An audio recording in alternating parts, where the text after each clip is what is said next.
आम्ही सारे खवय्ये. आणि आता दीपकजी आपल्याला एक छानसा पदार्थ बनवून दाखवणार आहेत. आपल्याला साहित्य काय लागेल आणि याचं नाव काय आहे? हे आंब्याचं सांदणं ओके. अशा तऱ्हेची. आणि ह्याला साहित्य काय आहे? इथे इडली रवा आहे हम्म, जो बाजारात मिळतो. हम्म, आमरस आहे, हम्म, दूध आहे, हम्म, साखर आहे, हम्म. खायचा सोडा आहे आणि साजूक तूप. आता दीपकजी आपल्याला दाखवणार आहेत की आंब्याचं सांधण कसं बनवायचं ते. कशी सुरुवात करायची? रवा घ्यायचा. हम्म, रवा इडली रवा आपल्याकडे मिळतो. बरं. तो खरं भाजून घ्यायचा असतो थोडा. अच्छा, तो अगोदर भाजलेला आहे ना, बरं. त्याच्यामुळे वाटीभर. तुम्हाला असं जेवण वगैरे बनवायची आवड आहे का? हो, अरे वा. मग खूप तुम्ही वर्ष बनवतोय मी. खूप वर्ष बनवता म्हणजे सगळेच तुम्हाला येतं का?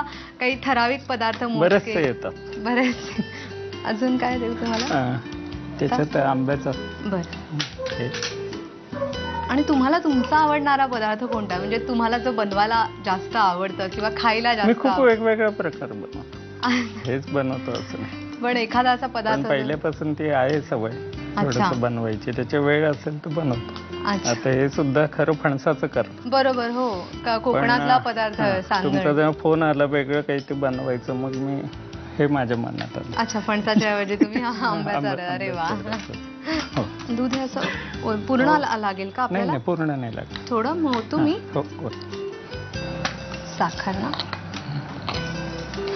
किती घालू? एक चमचा. नाही घातला, 2-3 चमचे. मग तुम्ही गणपती बाप्पांसाठी तुम्ही असा कधी प्रसाद वगैरे बनवलाय का स्वतः? म्हणजे तुम्हाला आवड आहे तुम्ही म्हणालात त्यामुळे. हो. काय बनवलंय तुम्ही?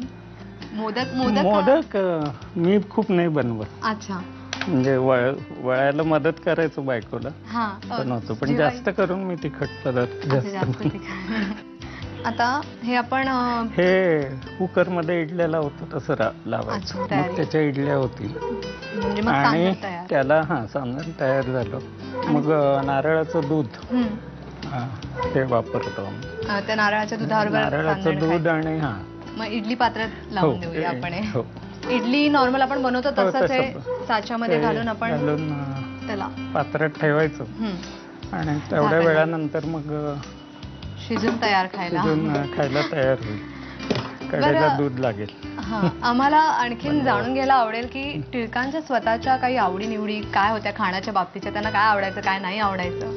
त्यांना तसं खूप आवडीनिवडी अशा नव्हत्या. हा, कारण जेवणात तसं फार लक्ष नसायचं असं त्यांच्या मुलींनी आठवणीत सांगितलेलं आहे. अच्छा, आणि पुढल्या काळात त्यांना जरी गोड आवडत होतो हा, तरी पुढल्या काळात त्यांना आणि पत्नी दोघांनाही डायबेटीस होता अच्छा, आणि त्याच्यामुळे गोड खाण्यावरही बंधन आलं. बरोबर. कांदा आलं लसूण तर त्यावेळी खातच नसत. म्हणजे बरोबर. तुरुंगात त्यांची आठवण आहे की सुरुवातीला सक्त मजुरी होती, त्याच्यामुळे वरणात तर कांदा किंवा हे असायचं. हा, मग हा. भाकरी खायची कशा बरोबर? तर ते पाण्यात बुडवून भाकरी खायचे आणि त्याचा त्यांच्यावर खूप परिणाम झाला होता तब्येतीवर. 1.5 वर्षाची जेव्हा अच्छा. शिक्षा भोगून आले तर. अच्छा. अंदमानमध्ये ते नव्हतं पण डायबेटीस होता, त्याच्यामुळे त्यांनी सातूचं पीठ किंवा असं काही खात असत. त्याच्या खाण्याच्या खूप आवडीबाबत खूप लिहिलेलं नाहीये कुठे. बरं. पण घरात बनायचं मात्र. हा. कारण हा जो काही वाडा आहे, हं. हा वाडा अशा तऱ्हेने बांधण्यात आला होता की अनेक लोक ठिकठिकाणचे, त्यावेळी काय हॉटेल्स वगैरे नव्हते, त्याच्यामुळे कोणीही कार्यकर्ते कुठून आले तरी ते वाड्यातच राहत असत. आणि प्रत्येकाच्या खाण्याची आवड किंवा हे वेगळी असे. त्याच्यामुळे एक ते घरात एक कामच असायचं. म्हणजे घरातल्या जी स्त्री असेल हा. तिला ते कामच असायचं की याला अमुक लागतं, त्याला तमुक लागतं. माहिती आणि तशा तऱ्हेचं 2-3 प्रकारचं अन्न घरात बनलं जायचं आणि ते सगळ्यांकरता असायचं.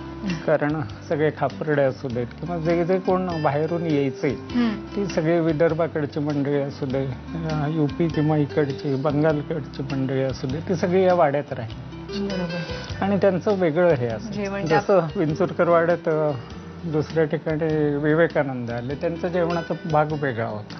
मग त्यांच्या जोगं फक्त फळं किंवा अशा तऱ्हेचं त्यांच्या जोगं बनवलं असं पदार्थ खूप बनायचे. प्रत्येकाच्या पण आवडीनिवडीनुसार पदार्थ आवडीनिवडीनुसार बनवले बनायचे. जायचे. खरंच खूप छान आठवणी तुमच्याकडनं आम्हाला ऐकायला मिळतात, आमच्या प्रेक्षकांना ऐकायला मिळतात.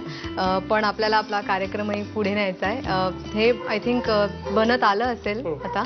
तर प्रेक्षकांना आपण सांगूया याची साहित्य आणि कृती लिहून घ्या. आंब्याची सांदणं बनवण्यासाठी लागणारं साहित्य: 1 वाटी इडली रवा, आमरस, दूध, साखर, खायचा सोडा आणि साजूक तूप.